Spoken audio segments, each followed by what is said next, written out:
ആഗ്രഹവും hard work ചെയ്യാൻ തയ്യാറുള്ള അനേകം ആൾക്കാരെ എന്ത് ചെയ്തു, അവര് റിക്രൂട്ട് ചെയ്തു.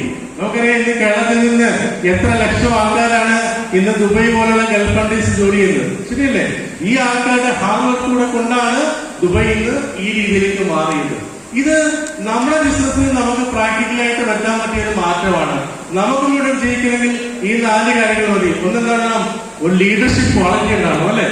നല്ല ലീഡർഷിപ്പ് ക്വാളിറ്റി നമുക്ക് സ്വന്തമായിട്ട് വളർത്തിയെടുക്കാൻ സാധിക്കണം. കൂടാതെ പറഞ്ഞ പോലെ നല്ലൊരു വിഷനും ഒരു നല്ല ഗോള് നമുക്ക് സെറ്റ് ചെയ്യാൻ സാധിക്കണം.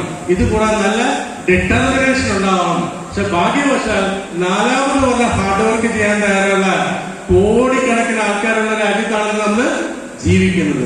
ആ ആൾക്കാരിലേക്ക് ശരിയായ രീതിയിൽ ഈ ബിസിനസ് നമുക്ക് അവർക്കൊക്കെ പങ്കുവെക്കാൻ സാധിച്ചാൽ നമുക്ക് ഏവർക്കും നമ്മുടെ ജീവിതത്തിലെ എത്ര വലിയ ആഗ്രഹങ്ങളും സ്വപ്നങ്ങളും ഈ ബിസിനസ് കൂടി കൈവരിക്കാൻ സാധിക്കും. എന്തായാലും വൈകിയ വേളയിൽ ഞാൻ ഒരുപാട് നീട്ടുന്നില്ല. നിങ്ങൾക്ക് എല്ലാവർക്കും ഒരിക്കൽ കൂടി വിജയാശംസ നേരുന്നു.